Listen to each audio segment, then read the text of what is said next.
Le premier point, c'est que enfin tu gagnes au pénalty. Et j'ai remarqué qu'ils avaient été très bien tirés. C'est peut-être qu'on les a travaillés. C'est une très bonne nouvelle. En tout cas, pour une fois, la première depuis 98, c'est passé.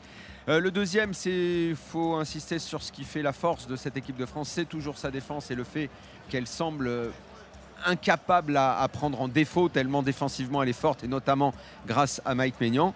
Et le troisième point, c'est le défaut qui continue, celui d'avoir des attaquants. Il n'y en a aucun qui fait un bon match.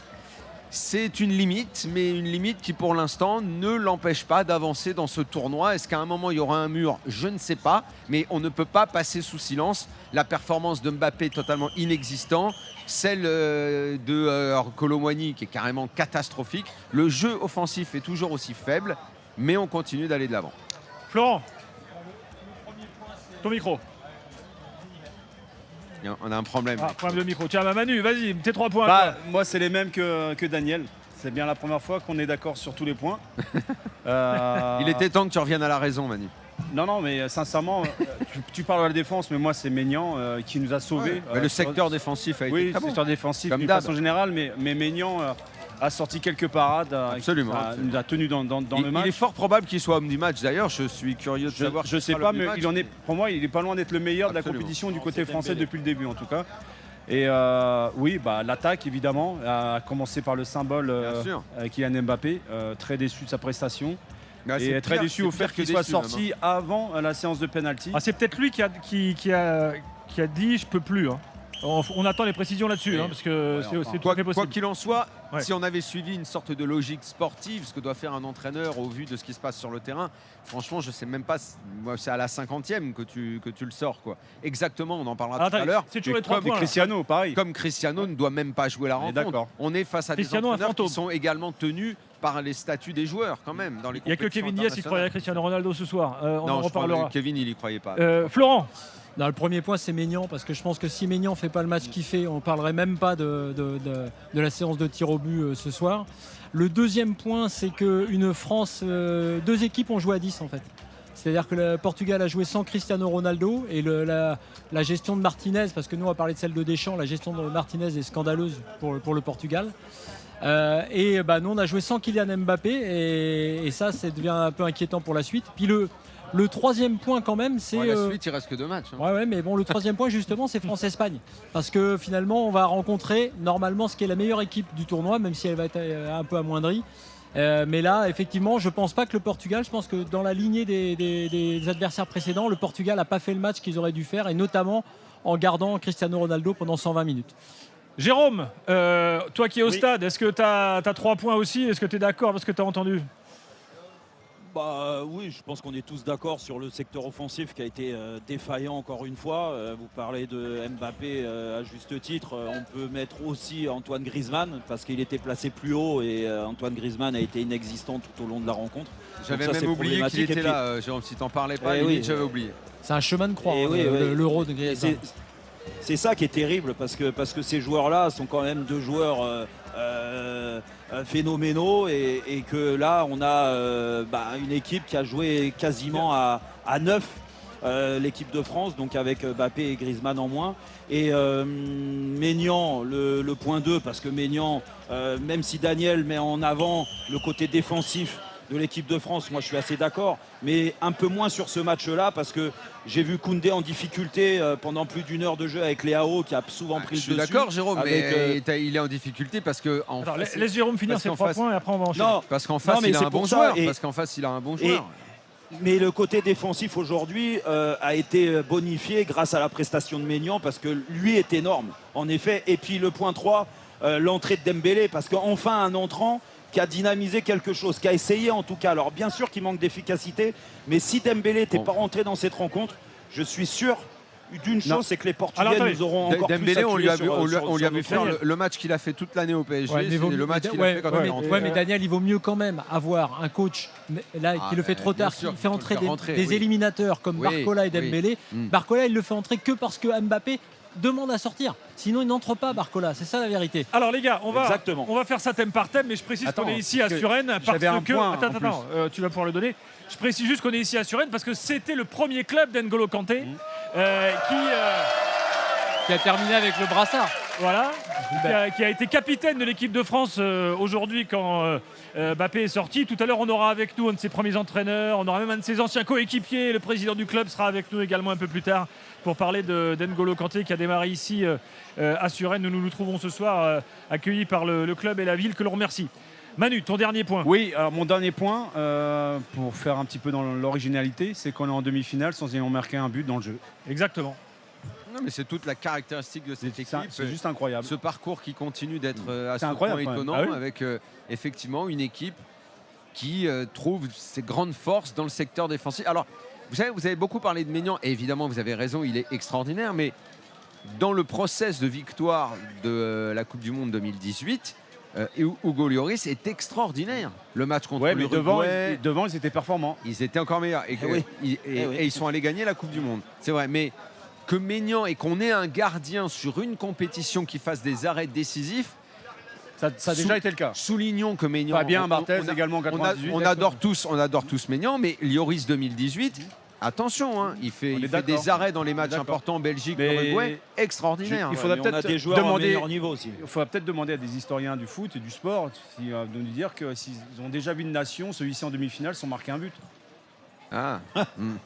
Enfin, je sais pas, moi. Ils ont marqué un but dans le jeu. Dans le jeu. Les gars, on rappelle quand même que même un CSC s'est provoqué. C'est marrant quand même. Est-ce que vous savez depuis quand la France ne s'était pas qualifiée lors d'une séance de tir au but? Oui, on l'a dit. 98. 98. Dans les grandes compétitions. Non mais là, précisons-le quand même, c'est historique donc, hein, ça fait plus de 25 ans. Et là, ça a été pour une fois bien géré. Et n'en déplaise à Daniel, nous à l'époque, on ne les préparait pas non plus les pénaux. Ouais, sauf que là, à mon avis, vu comme ils ont été bien tirés... Sans déconner. On les préparait pas plus que... Non, mais sincèrement, on les préparait pas plus que ça parce que, encore une fois, on ne sera jamais d'accord. Daniel, on a déjà eu ce clash une fois, je crois que c'était à l'issue de la Coupe du Monde au Qatar.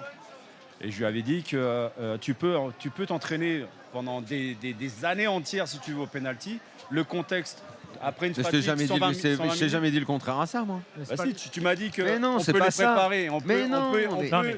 C'est un entraîneur qui les prépare. L'ordre des tireurs, la façon de jouer avec le gardien. Mais l'ordre des tireurs, la façon de faire lors de la séance de tir au but. L'ordre des tireurs, ils volent en éclat avec le match de ce soir. Parce que t'es soi-disant tireur. C'est pas ça, Manu. Ils s'est engueulé avec Giroud qui devait rentrer. Mais c'est pas ça, Manu. D'abord, notre grand débat, la contestation ultime, mais ça, personne ne peut être en désaccord avec ça, c'est contre ceux qui disent que c'est une loterie. Ça, c'est une bêtise infinie.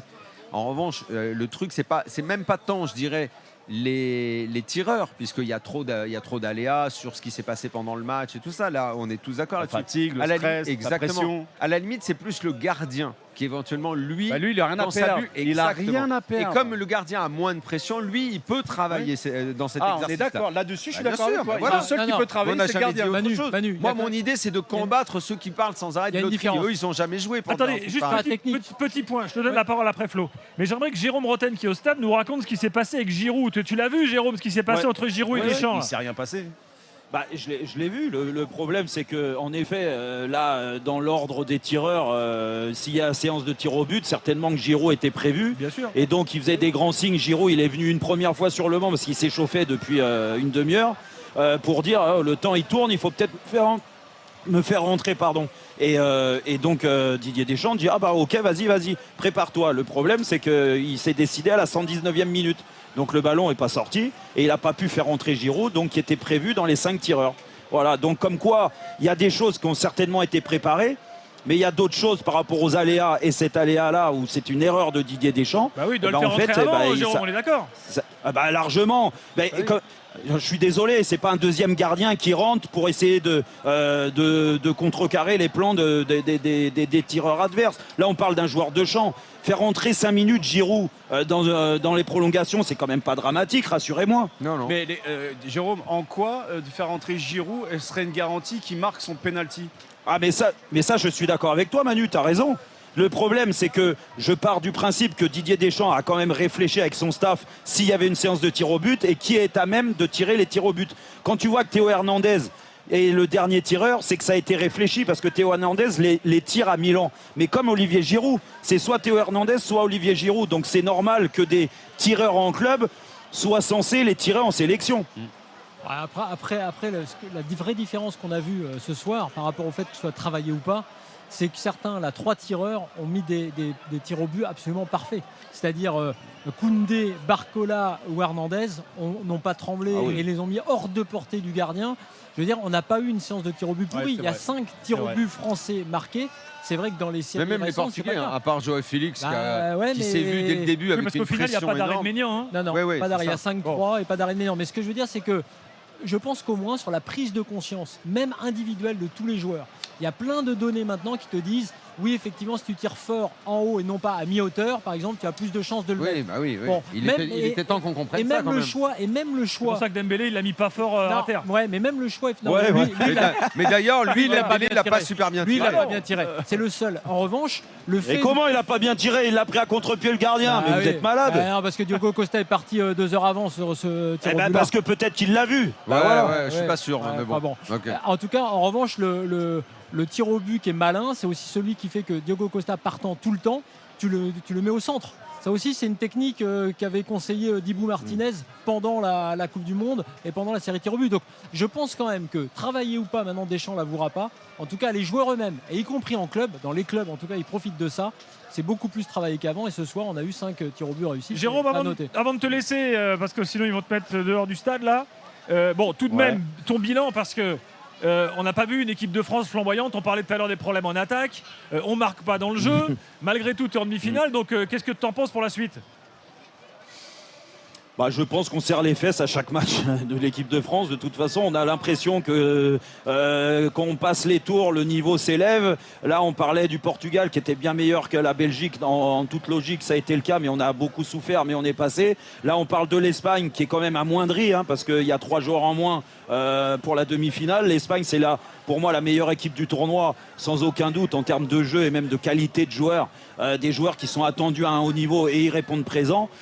On va galérer, mais on est tellement solide, on a la réussite, on a tout, si tu veux, encore une fois, pour dire qu'on a peut-être l'équipe pour aller au bout. Donc difficile de te dire qu'on va gagner cet Euro quand tu vois la difficulté qu'on a dans le secteur offensif. Mais on est tellement fort défensivement et avec un Maignan hors catégorie qu'il peut tout se passer. En tout cas, le match. Merci Jérôme, bonne soirée. Salut Jérôme. Merci à vous, bon courage. Le match le plus clairement le plus dur est à venir. Le match clairement, l'Espagne, puisqu'on annonce l'Espagne favorite depuis le début, c'était pas le cas du Portugal malgré tout. Même si on a plus souffert ce soir, donc normalement. Et pourtant, j'ai trouvé le Portugal ce soir peut-être meilleur que dans tous les autres matchs d'avant. Auditeur fidèle de l'After, salut Benjamin. Bonsoir à tous, bonsoir la JSS. T'as joué ici au club? J'ai joué ici au club, j'ai joué avec N'Golo. T'as joué avec N'Golo Kanté pendant 4-5 ans, U15, U18. Et t'étais meilleur que lui, mais tu t'es fait les croisés. Presque. Non, alors j'étais capitaine. T'as été le capitaine d'N'Golo Kanté. Des trajectoires divergentes depuis au niveau footballistique. Mais c'est un. Ouais, ça, je pense qu'on l'avait deviné. Merci Daniel. Mais je voudrais commencer par dire que c'est un plaisir de pouvoir échanger avec vous. Je vous suis depuis 2006. Je vous ai écouté depuis la Malaisie, depuis le Brésil où j'étais pendant 5 ans et voilà aujourd'hui en podcast. Donc c'est. Écoute, reste avec nous, on va débattre ensemble. Les gars, on finit le match. L'équipe de France finit le match sans Griezmann, sans Mbappé, avec une attaque totalement aléatoire. Qu'est-ce que ça dit de ce qu'est notre équipe de France de cet Euro? Mais en fait, depuis des années, personne n'est réellement capable d'analyser ce qui se passe avec ces Bleus. On répète tout le temps les mêmes choses. La force défensive, le placement. Pourquoi il fait si peu de changements? Parce que tout est tellement huilé dans le système défensif que si il fait trop de changements, il a peur que pourtant il en a fait un, Daniel. Que le puzzle se casse. Il en a fait un très important. Duquel tu parles? En défense. Avant le début de la compète. Ah non, mais avant le début de la compète. Mettre Saliba avec Upamecano, c'était un gros pari. Une fois qu'un match démarre, une fois qu'il a trouvé son équipe, qu'il a trouvé tous les automatismes défensifs, il ne touche plus. Ça, c'est ce qu'on constate. C'est que défensivement, c'est fort, c'est 7 joueurs, c'est un bloc de 7. Il y a très peu d'équipes qui le font. Et après, tout le reste, ça semble irrationnel. Et on tourne autour du pot depuis des années. Comment cette équipe a autant de réussite? Comment cette équipe a une animation offensive aussi faible et gagne quand même? Et là, cette année, on va encore plus loin. Parce qu'on a une équipe qui ne marque même pas de but. Mais comme elle n'en prend pas, elle gagne après une séance de tir au but, ce qu'elle n'avait pas fait depuis 98. Donc à chaque fois que tu cherches à rationaliser ce qui se passe avec cette équipe, tu sais pas trop. En fait, c'est beaucoup plus simple qu'on le pense finalement. il ne faut pas trop se casser la tête. Il y a un bloc de 7 et 3 mecs devant qui doivent se démerder pour essayer de faire du jeu. Et comme ils sont très forts mentalement et physiquement, beaucoup d'équipes viennent se casser le nez sur ce bloc défensif. Après, je pense quand même que la nouveauté, excuse-moi, un dernier mot, la nouveauté, c'est que devant, ils sont vraiment mauvais. Et ça, c'est vraiment incroyable qu'ils soient si mauvais. Je pense quand même que les adversaires auront beaucoup de regrets après en analysant la compétition. Mais tous, depuis 2018, ils ont des regrets. Non, c'est différent. Non, c'est différent. L'Uruguay, la Belgique. Non, c'est différent cette année parce que, comme l'a dit Gilbert, tu n'as pas une année où tu as un Mbappé si mauvais que cette année et tu n'as pas une année où tu as un Griezmann si mauvais et les deux mauvais ensemble. C'est vrai. Donc l'équipe de France est en demi-finale de l'Euro avec ce qui était ses deux meilleurs joueurs et ses deux atouts offensifs. C'est-à-dire qu'avant on disait c'est pas génial offensivement, là tu as raison, mais Griezmann a été brillant et Mbappé nous a tiré d'affaire. Oui, Griezmann jusqu'à la finale en 2022, c'est un des meilleurs, on dit tout le temps. Moi ce soir, si je suis le Portugal, j'essaie de me mettre juste dans l'autre sens pour analyser. Moi, si je suis le Portugal ce soir et par rapport à la présence, j'y reviens, d'un Ronaldo pendant 120 minutes, je me dis mais les gars, vous n'avez pas réussi à battre la France alors qu'ils ont joué sans Mbappé et qu'ils ont joué quasiment sans Griezmann. C'est un truc de dingo. Donc là, en fait, il aurait encore rentré dans la tête parce que bon voilà, c'est une autre raison. Martinez a laissé Ronaldo 120 minutes, il joue à 10. Moi, je considère que les Portugais jouent à 10. Je serais pas aussi méchant avec les Bleus, j'ai dit à 10 tout à l'heure parce que Mbappé en première période a fait 2-3 trucs. Mais il l'a pas sorti à dans la médiocrité. Mbappé est un peu meilleur que Ronaldo. Meilleur et c'est normal. Manu me le disait hors antenne, il est quand même plus jeune. Mais c'est vrai que je pense que les adversaires, quand ils regarderont les matchs, ils vont se bouffer. Je sais pas quoi. Plus ça va, on a compris. Plus on recule sur qui est le meilleur joueur. À la Coupe du Monde, c'est arrivé plein de fois que Griezmann soit le meilleur. Là, c'était les défenseurs. On disait N'Golo Kanté 2018. Après, ça a été Saliba. Là, maintenant, c'est Maignan. Le prochain match, ça va être le soigneur ou le mec derrière le but qui sera le meilleur français. Je sais pas. Manu, là-dessus, sur le fait d'aller loin malgré toutes ces péripéties et là, sans les deux meilleurs joueurs à la fin.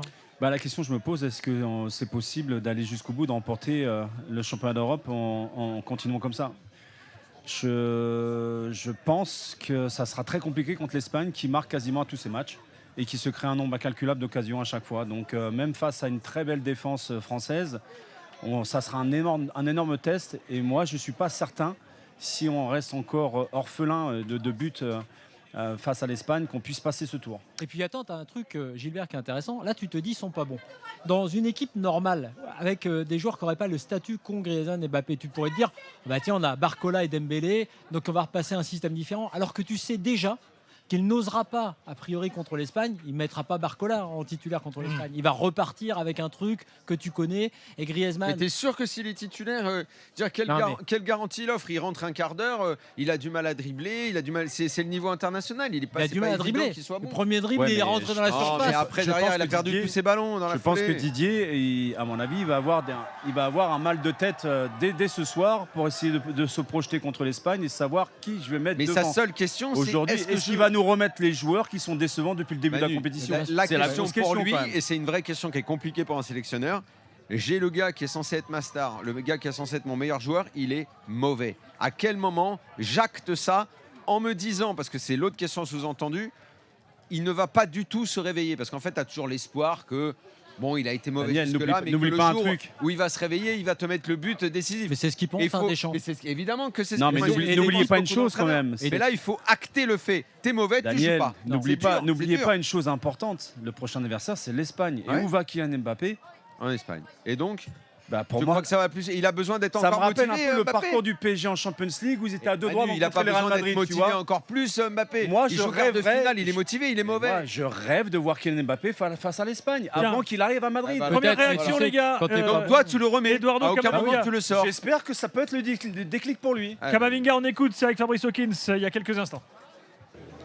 Ouais, c'est sûr, je pense que ça reste quand même un sentiment de fierté, parce que le plus important, on l'a fait, c'est de qualifier pour la demi-finale. Après, c'est sûr, on aurait aimé finir gagner dans le jeu. Voilà, le plus important, je pense que c'est que déjà qu'on a eu de bons tireurs. Ceux qui ont tiré, ils ont su bien tirer.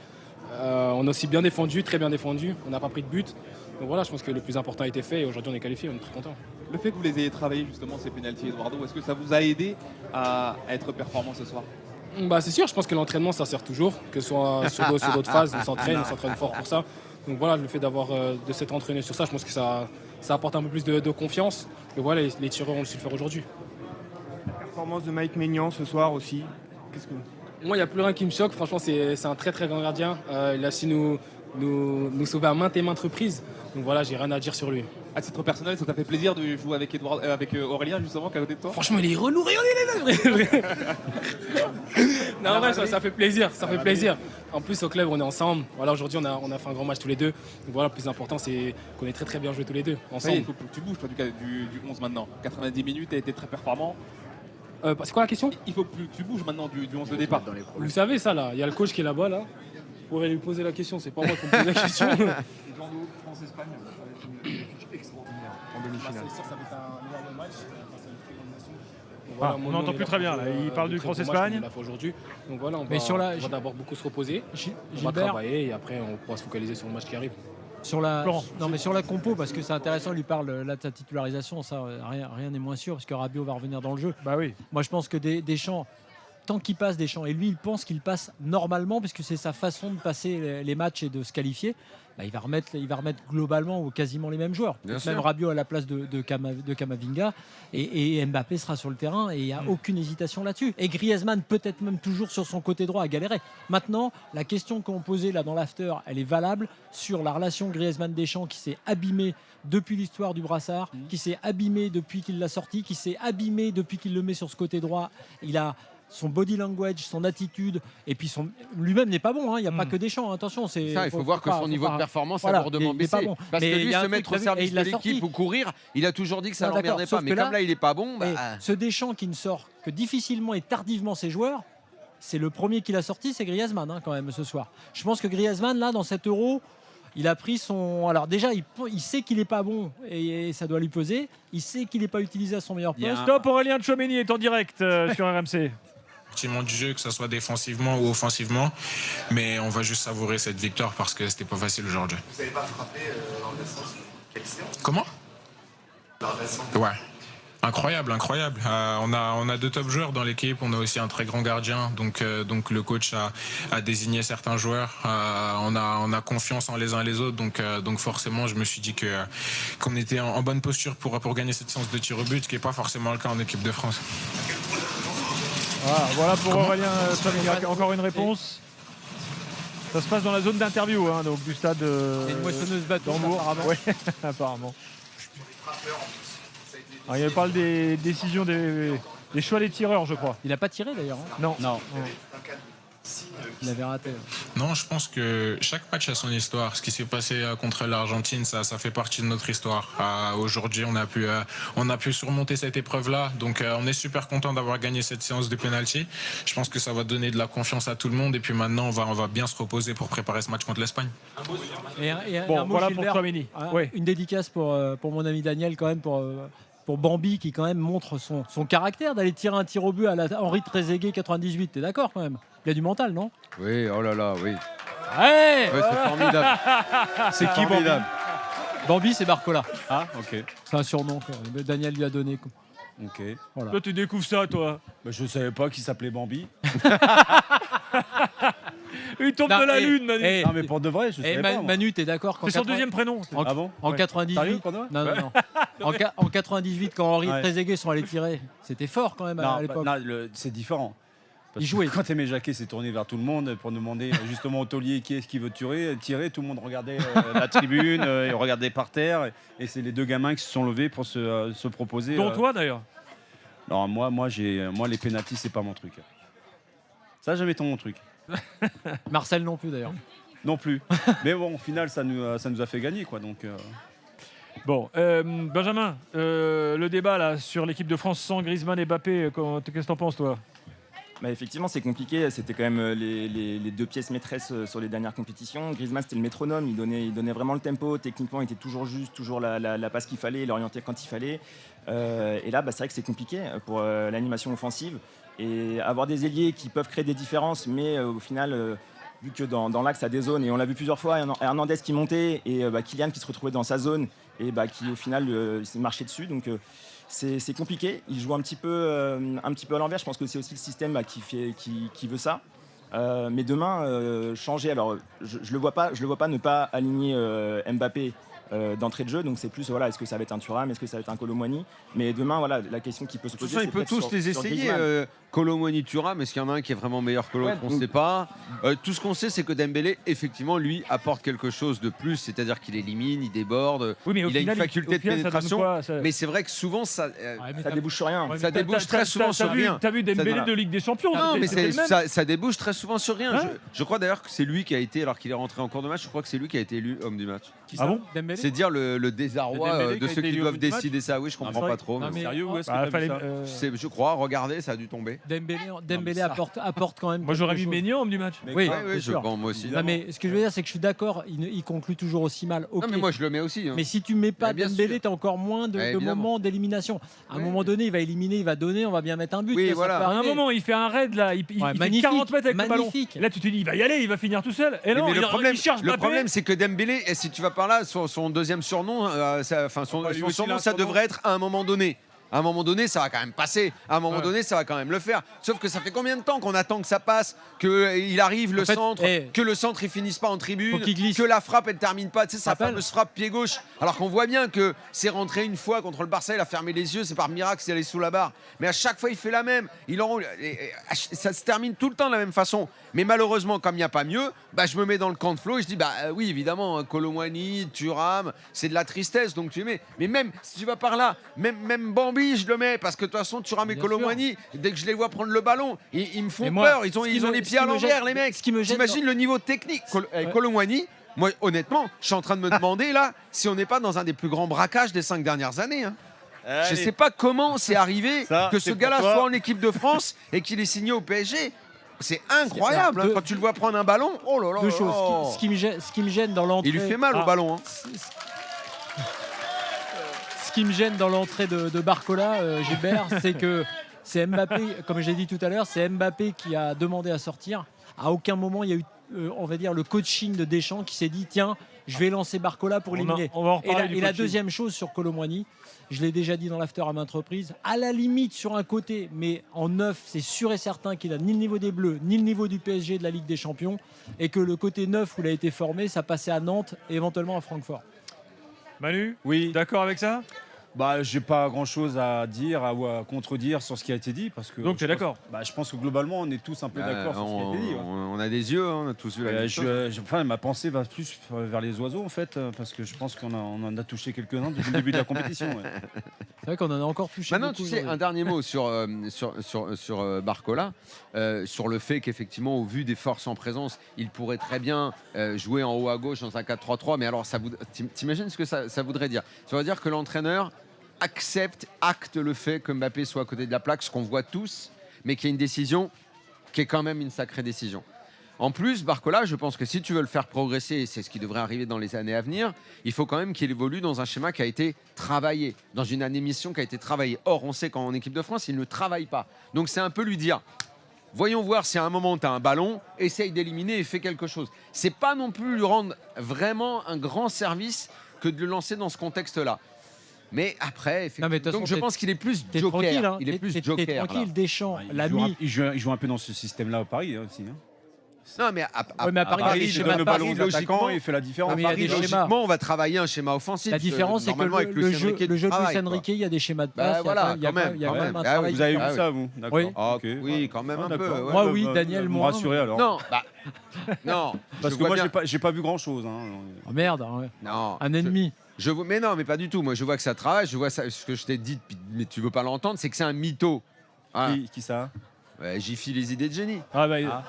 Top Didier Deschamps, ça tombe bien. C'est la première séance de tir au but victorieuse depuis 1998. Merci, j'y étais aussi. Vous êtes quart de finale contre l'Italie. J'ai pas tiré non plus comme ce soir. Ça fait longtemps. Oui, ça fait longtemps, mais oui, comme quoi.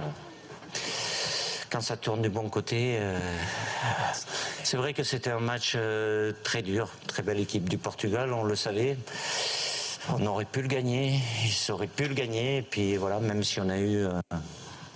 C'était plus compliqué dans les prolongations, peut-être aussi parce qu'il y avait un peu plus de fatigue chez nous. Ils ont eu beaucoup plus le ballon. Et puis après, avec le calme et la sérénité,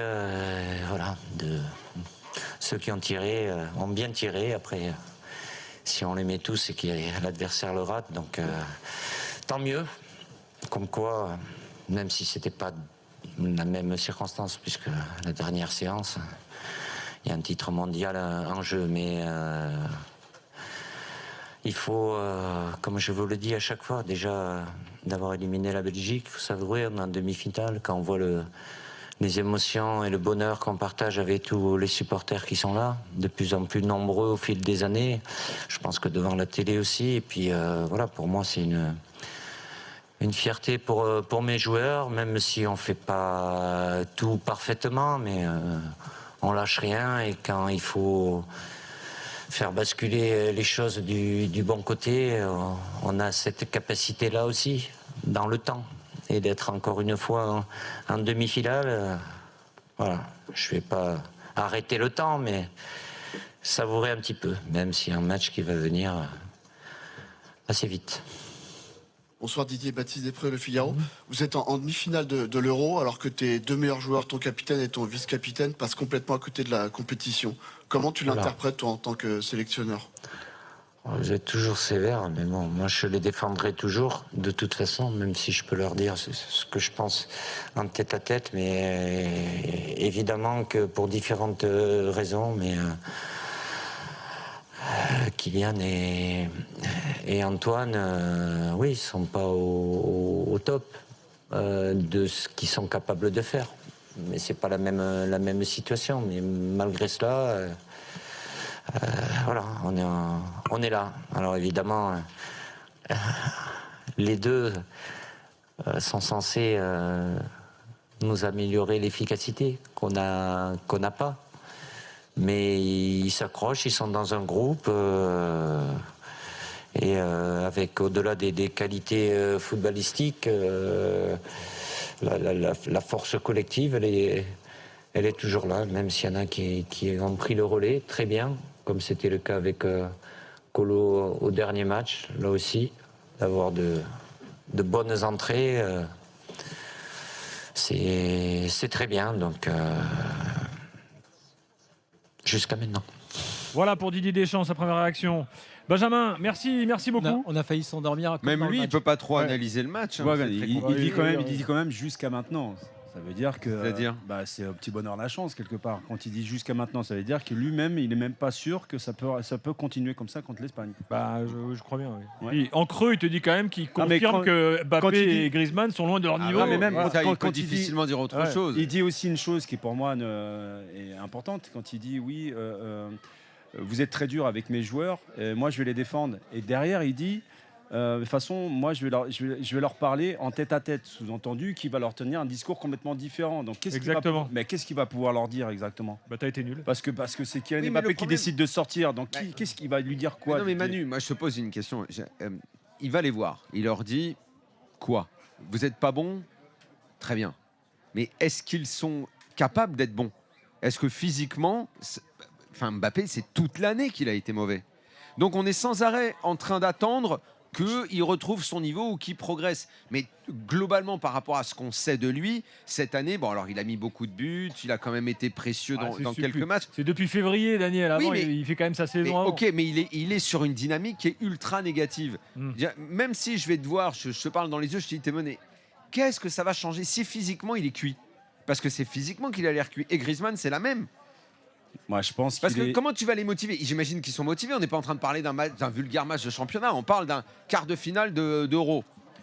C'est pas parce que je vais te parler dans les yeux que je vais te dire « Oh, qu'est-ce que tu fous, Manu ? Pourquoi tu bouges pas ton cul ?» Non, je pense pas que c'est volontaire de leur part de pas être bon, tu vois. Je pense que c'est pas une surprise et qu'il soit dans cet état-là, que ça soit mentalement, parce qu'il a fait une déclaration avant le début de la compétition disant qu'il préfère être au top mentalement qu'au top physiquement.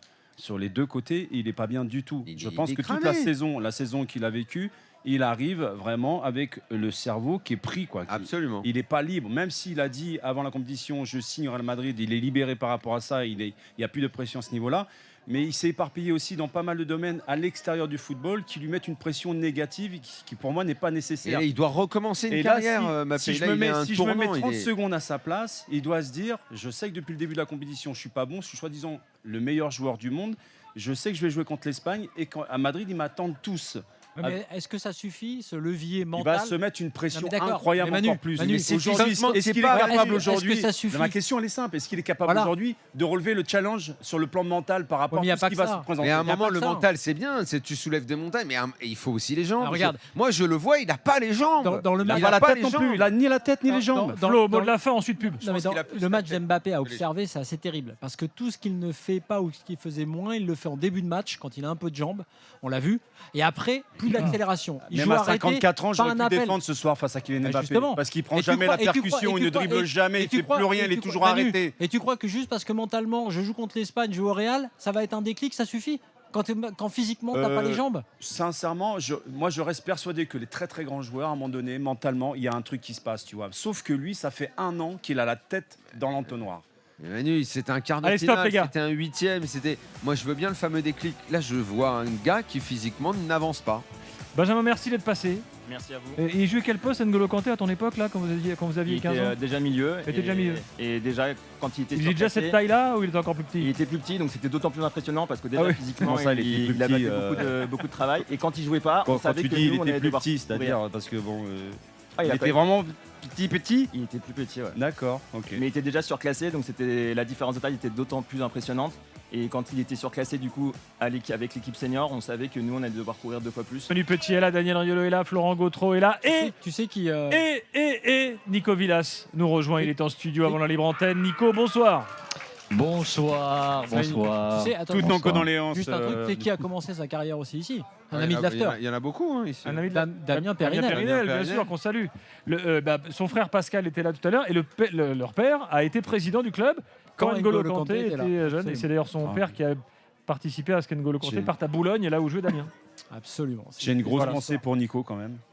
Nico Villas? Bah oui. Personne n'est mort, hein, ça va. Hein. Non, mais bon, j'ai une pensée quand même pour toi. Non, mais Nico, il nous a tous fait pleurer en 2016. Fallait bien qu'il y ait un match retour. Ça fait 40 ans. Ça y est, tu t'énerves. Ça y est, Nico, tu t'énerves. Tu vois, moi, je suis gentil avec toi. Il a le droit au bonheur de temps en temps, Nico, laissez-le tranquille. Une fois tous les 40 ans, apparemment. Ça fait 13-1, non? C'est ça? Obligado. Voilà. Est-ce que Cristiano Ronaldo devait jouer, Nico? En tout cas, il ne devait pas jouer encore une fois 120 minutes. Moi, il y a un truc quand même, c'est ce qui est assez fou. Alors, Pep, on peut pas. Ça fait mal au cœur de le voir comme ça, en fait. Il a fait sa compète, etc. Il n'y a pas de problème. Mais sur quelle planète et avec un effectif comme celui du Portugal, sur un 8e de finale d'Euro 120 minutes et un quart de finale Euro 120 minutes, tu as un mec de 39 ans et de 41 ans qui joue les 120 minutes. Mais ça n'existe pas en réalité. C'est pas possible. Et alors pourquoi c'est le cas, Nico? Quelle explication tu as à cette chose hallucinante qu'on voit? Moi, je vais te dire, Pep, je le mets à part parce que, encore une fois, je pense qu'il fait le boulot. Il a un poste qui est un peu différent. Il a fait un gros match. Mais je reprends ce qu'a dit hier Kevin Diaz dans l'after. Kevin a dit un truc, il a dit c'est Roberto Martinez qui nous oblige finalement à égratigner et à parler de Cristiano Ronaldo. Parce que si Martinez gérait Ronaldo comme il le faut, on ne serait pas là à se dire putain, il fait de la peine, le Portugal n'a pas marqué. Je vous donne une stat, ça fait 3 matchs de suite que le Portugal n'a pas marqué. C'est pas arrivé depuis 97. 97, c'est la dernière année où le Portugal s'était pas qualifié pour une phase finale. C'est-à-dire on replonge. Alors c'est une stat, ça veut rien dire. Tu fais quart de finale de l'Euro, mais avec la génération que tu as, ça veut quand même dire quelque chose. Même si tu as fait tourner face à la Géorgie, même si avant c'était la Slovénie quand même. Aujourd'hui tu as des occasions, ça passe pas. Moi je vais te dire mon explication. C'est normal, tu joues à 10. Alors oui, mais moi mon explication, et pour en revenir à cette histoire, c'est que Roberto Martinez, c'est un bête de communicant, les Belges te le diront mieux que moi. Moi, j'ai lu sa biographie quand il a signé au Portugal, qui a été faite par le patron des sports de la RTBF. Et il te le dit, c'est une merveille de communicant. Mais attention, les gars, vous allez vous faire enfumer dès la première conf de presse. Il vient en costard, il dit 2-3 mots en portugais. Je vous promets que je vais apprendre la langue. Il l'avait dit, ça, aux Belges, hein, mais il l'a pas fait. Nous, il chante l'hymne. On fait 10 victoires en 10 matchs de qualif. C'est jamais arrivé. C'est génial. C'est le roi des qualifs. Il te fait des interviews géniales. J'adore le jeu. Ronaldo marque contre Gibraltar, Luxembourg et Trifouilly. Cruyff est mon idole. On va avoir du jeu hier en conf de presse. Vous inquiétez pas. Il y a cette espèce de complexe face à Deschamps. J'ai perdu contre lui, mais demain on va démontrer, on va avoir le ballon, on va jouer. Et au final, aujourd'hui, il fait quoi? Il fait du Martinez. C'est un politicard, Martinez, en réalité. Martinez, il est là. Il œuvre pas pour le bien commun et le bien de l'équipe. Il œuvre pas pour le bien de Ronaldo. Il œuvre pas pour le bien du Portugal. Il œuvre pour son bien à lui. Martinez, c'est un politicard au sens. Oui, mais alors, Nico, j'ai une petite limite. J'adore tout ce que tu dis. C'est s'il œuvrait à 100% pour lui, alors peut-être qu'il aurait le courage de prendre cette décision forte et de sortir Ronaldo. Top, Kylian Mbappé là. Sauf que c'est là où ça s'arrête son... Allez, Kylian Mbappé en direct. On va lui dire comment il se sent et si c'est lui qui a demandé à sortir, j'espère. La vérité, c'est que franchement, c'est difficile de répondre là parce qu'on est dans l'euphorie. C'est sûr que demain, on va se pencher un peu plus sur le côté performance. Mais j'ai pas envie de vous raconter des salades. Dans le vestiaire, on pensait pas trop au fait qu'on n'ait pas marqué ou quoi. Donc, mais c'est clair il faut continuer à se pencher sur la question, tout en gardant cette solidité défensive. Mais c'est sûr que demain et dans les prochains jours, on va continuer d'analyser tout ça.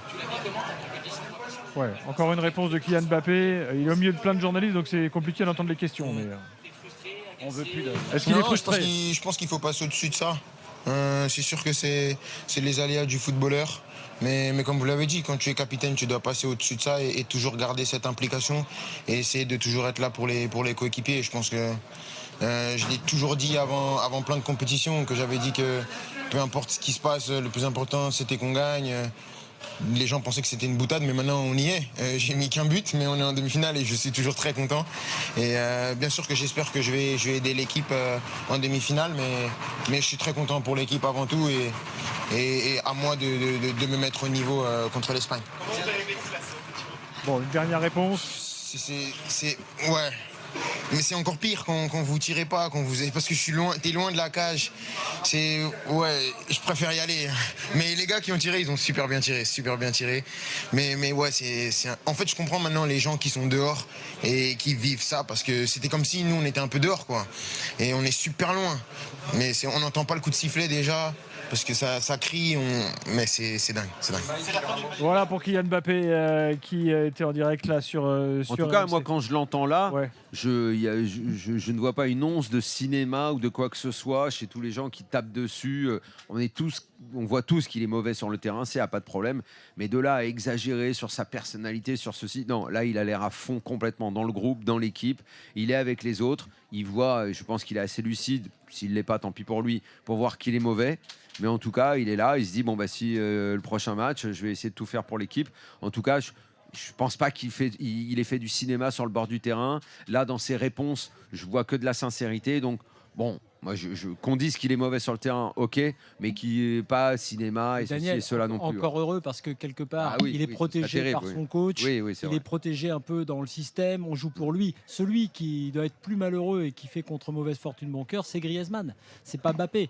Lui, il est un peu mis de côté de façon presque un peu. Griezmann, Giroud, là, à mon avis, dans le groupe, l'histoire Giroud qui n'entre pas, Giroud qui est sur le banc, qui n'entre pas ce soir, je veux dire, dans le psychodrame qu'il y a eu là avec Deschamps à la 118e minute. Ouais. À mon avis, ça, c'est les choses dont on pourrait reparler. Sauf si, évidemment, tu vas au bout et tu gagnes. C'est toujours pareil. Quoi qu'il en soit, que tu ailles au bout ou pas au bout, de toute façon, la page Giroud, elle va se tourner. La page Griezmann, elle va se tourner. Il y a beaucoup. C'est leur dernière compétition à ce niveau-là. Là, Mbappé, tu penses pour Giroud, sûr, mais Griezmann. Griezmann, tu le vois, même à l'Atlético, sa fin de saison est un petit peu. Mais Daniel, je suis pas d'accord avec toi, je suis désolé. Griezmann, il va encore faire des années. Non, par rapport à Mbappé, je suis pas d'accord avec toi. Quand tu dis oui, il est honnête, il dit ce qu'il pense, machin, tout ça. S'il était vraiment honnête, il dirait vraiment la vérité. C'est-à-dire qu'il est mauvais depuis le début de la compétition. Il l'a dit. Ah bon, il l'a dit. Mais t'as déjà entendu un joueur dire je suis mauvais? Bah oui, j'en ai déjà. Vas-y, dis qui a déjà dit ça? Pas de nom qui me viennent à l'esprit. Non, t'en as pas parce que c'est très rare que les joueurs disent ça. Non, donc que déjà lui disent je vais essayer de me mettre au niveau, c'est déjà quasiment un aveu de faiblesse. Alors qui disent pas qu'ils disent je suis une chef, c'est nous c'est notre métier à nous de dire qu'il est mauvais. Qui te disent que on va analyser tout ça pour essayer d'améliorer les choses. Il y en a marre des analyses. On sait exactement où est le problème. Tu joues pas sur tes qualités. Tu passes ton temps à jouer arrêté. Donc, le constat, il est rapide. On veut des faits maintenant. On en a marre des analyses. Et les faits, on veut de l'action. C'est toi qui dis que tu le fais jouer le prochain match. Mais justement, je veux de l'action. Je veux de le mettre devant ses propres responsabilités. Très honnêtement, ça fait des années qu'il demande des responsabilités. Il a demandé le capitanat. Vous avez vu un capitaine aujourd'hui sur le terrain? J'en ai pas vu, moi. Personne n'est pas en accord avec toi. C'est pour ça que je suis très content que l'Espagne arrive, pour que d'un seul coup, il prenne véritablement ses responsabilités et qu'il arrête derrière sa communication qui enfume tout le monde. Ça fait 1 an qu'à chaque fois que des gens disent Mbappé ceci, Mbappé cela, je leur pose une question. Il y a 2 choix. Moi, je dis arrête de parler. Oui, joue ou non, arrête tu le mets de sur parler. Le terrain. Tu parles trop. Mais Oui ou non, tu le mets sur le terrain. Tout à l'heure, tu m'as dit tu le fais jouer contre l'Espagne. Oui, parce que c'est voilà, l'Espagne. donc voilà. Ça aurait été notre équipe l'Espagne, je l'aurais pas mis. Et je l'aurais même sorti pendant le match. Vous le taillez tous, mais après vous dites tous il faut le faire jouer. Moi je comprends pas. Parce que c'est l'Espagne. Tu m'écoutes quand je te parle. Uniquement parce que c'est l'Espagne. Oui, parce que c'est l'Espagne. Mais moi, si j'avais été Didier Deschamps, je l'aurais sorti en cours de match. Tu le fais pas jouer. Je l'aurais sorti en cours de match. J'aurais pas attendu lui faire un câlin sur le côté, lui parler dans l'oreille en lui disant ouais coach, je veux sortir. C'est toi qui décide de sortir. Moi, j'ai l'impression que c'est pas si simple aussi simple que vous le dites. Après, Daniel, sur l'analyse de la com, je suis un petit peu, pas forcément d'accord. Oui, il a l'air bien dans le groupe, mais je dis encore heureux quand tu es autant câliné, chouchouté, que tu fais un peu ce que tu veux. Sérieusement. C'est la moindre des choses d'être comme ça. En revanche, ce qu'il a dit hier, c'est un peu plus intéressant et un peu moins génial. Dans l'analyse de sa méforme, en disant en gros j'ai pas les bons joueurs et les mêmes joueurs qui me mettent les bons ballons comme Paul Pogba, je suis pas sûr que ça non plus dans le groupe ça passe crème quoi. Oui, donc ça, en gros moyen. quand un joueur est pas bon, c'est vrai que dans la com là ce soir, bon il est positif, il est très bien. Encore oui les mecs ont bien tiré. Tu sais que je viens de voir que Koundé et Barcola avaient jamais tiré un tir au but en compète. Donc heureusement que les mecs ont été là. Mais aujourd'hui ceux qui sont là, c'est tous les soldats, c'est tous les remplaçants, ceux qui jouent pas et les tauliers sont pas là. Et ils parlent pas. Tu les entends jamais parler. Sauf que Manu il le fait jouer. Nico Villas, toujours là. Moi je le sors, mais bon, je suis pas sélectionneur. Moi je mets Daniel, s'il te plaît. On retrouve Nico Villas pour la libre antenne tout à l'heure. C'est l'Espagne. Juste Nico, un dernier mot. Qu'est-ce qu'on fait au Portugal? Il faut changer de sélectionneur. Il faut dire à Cristiano qu'il arrête. Non, mais juste pour rebondir sur ce que disait Daniel, parce que Daniel disait, mais finalement, c'était dans son intérêt de le faire sortir là. Martinez, il savait une chose, c'est ce qui a coûté aussi la fin de l'aventure à Fernando Santos, qui est le seul qui a gagné des titres avec la sélection, c'est le fait d'avoir mis Ronaldo sur le banc et qu'il a été éliminé après avoir eu cette mauvaise gestion. Il a dit une phrase qui, pour moi, veut tout dire, Martinez, ce soir. Il a dit, la vie va au-delà de cet Euro et de cette compétition. Il a un contrat jusqu'en 2026. Il va encore faire une phase de qualif géniale. Il va nous faire le même coup qu'aux Belges, hein, les gars. Il va nous enfumer pareil. Et surtout, dites-vous une chose, Martinez, il a limite intérêt à ce que les choses se passent mal là avec Ronaldo. Il va en quart de finale, ce qui est quand même pas déshonorant. Tu perds face à la France, ce qui est pas déshonorant en soi non plus. Peut-être que Ronaldo va avoir une phase aussi de remise en question personnelle et Martinez n'aura pas lui à prendre la décision. Ronaldo va la prendre lui. Pep a laissé entendre ce soir qu'il allait prendre très certainement au moins sa retraite internationale. Martinez, les gars, je vous donne juste un chiffre. C'est le 3e sélectionneur le mieux payé de 7 euros. Il gagne plus que Deschamps à l'année. Il a un palmarès qui est même pas les chaussettes de Deschamps. Il prend 4 millions à l'année, c'est 500 000 de plus que Deschamps, sans avoir rien gagné. Qu'est-ce que c'est un braquage. Donc qu'est-ce que vous voulez que le mec finalement il s'en aille ou il laisse la place? Bien sûr que non. Et la Fédé va pas lui filer un chèque de 12 millions pour les 2 années qui lui restent pour le virer alors qu'il a fait 10 victoires en 10 matchs de qualif. Nico. On est d'accord là-dessus. Merci Nico. Maintenant, non, mais pourquoi j'ai envie de lui parler à Nico, moi. Non, parce que là, le temps passe. Attends 2 secondes, il faut quand même analyser ce qui se passe au Portugal, parce que moi, c'est une équipe que je regarde de près, que j'aime beaucoup, parce qu'elle est composée, je ne fais que le répéter, que de joueurs extraordinaires, et qui, depuis 2016 et cette victoire, cet aboutissement, je n'ai de cesse de répéter que ça n'est pas possible qu'avec de tels joueurs, on ne fasse pas mieux. Et de la même façon. Mais ils l'ont fait, hein, notamment à la Ligue des Nations, etc. Ça jouait. Oui, mais parlons des vraies compétitions. À chaque fois, il y a un petit goût d'inachevé. À chaque fois, il y a un truc qui est décevant par rapport aux qualités, par rapport à la production d'ensemble qu'il pourrait y avoir. Et moi, ça fait des années que je dis que la déification, je la comprends. Je la comprends parce que quand tu as un mec qui a fait autant, c'est une telle légende, je comprends. Néanmoins, qu'on ne tourne pas la page. Et je ne dis pas que ça devait être fait l'année dernière, il y a 2 ans. Machin. Ronaldo, ça fait des années pour moi qu'il bloque l'éclosion de certains joueurs, l'épanouissement de certains joueurs, qu'on est là à le mettre sur le terrain et qu'il n'apporte rien à cette équipe. Et ce soir, on l'a vu, c'était pire que tout. Le Portugal a joué à 10 et à côté de lui, les joueurs... il les empêche même d'être bons. Moi, je trouve que c'est d'une tristesse infinie. C'est, comme je l'ai dit sur Twitter, moi, j'ai pas envie d'aller voir les Rolling Stones à Vincennes ou ce genre de vieux concerts avec il va y avoir ACDC cet été, là aussi et tout. Moi, ça me plaît pas. Ça me plaît pas, les vieux qui font des tours de piste comme ça, les derniers récitals. J'aime pas ça. Il y a un côté pathétique, il y a un côté on est tous à genoux devant vous, c'est la déification absolue, mais au fond, la production est pas la même. Et on est là dans des souvenirs, dans une vieille nostalgie. Il va y avoir Jeanne Masse à Rennes cet été, là. De quoi? Il va y avoir Jeanne Masse à Rennes cet été. On alimente de la vieille nostalgie, des vieux souvenirs. On n'ose pas toucher les légendes. Ok, la légende, à un moment, elle est dans le livre. Tu fermes le livre, tu le mets sur la table basse du salon. Tu continues de l'adorer parce que ce qu'il a fait, c'est extraordinaire toute sa vie. Trop long. Mais aujourd'hui, il empêche le Portugal d'avancer. Et il aura gâché cette compète. Que tu t'en rends compte. Cette compète, il l'a gâché. Il a gâché la compète du Portugal. Merci Nico, parce que le Portugal, en c'est tête. meilleur que la France. Merci Nico. Ok, mais les Merci, gars, Nico. le responsable, Merci, c'est le Nico. mec qui le met sur le terrain, les gars. Surtout 120 minutes, je suis désolé, mais bon.